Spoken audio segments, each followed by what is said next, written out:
So let's take a look at what we'll be expecting for the day on our GBPJPY. So to those of you that are new and you have not yet subscribed, make sure you do want to click on the subscribe button, guys. Like, share, make your comment. So when you take a look at your trend on GBPJPY, especially the full bigger trend, you will clearly see that this is an uptrend move.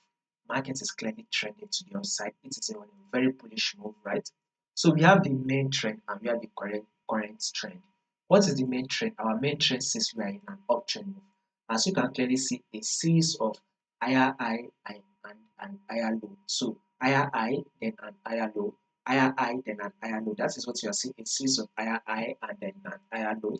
But when you go to your forward time frame and see what market is doing here, which is on your current trend, currently what market is doing is that market is ranging. So currently we are at this resistance level.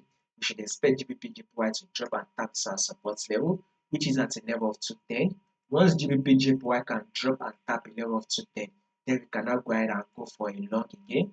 That will give us a bullish move that will likely come to back to tap this resistance level or break above it. Above all, let's see what market does. If there will be any changes to this movement that we just did, I'll make sure I let you guys to know. In order for you not to miss out on any updates, click on the subscribe button, like and share.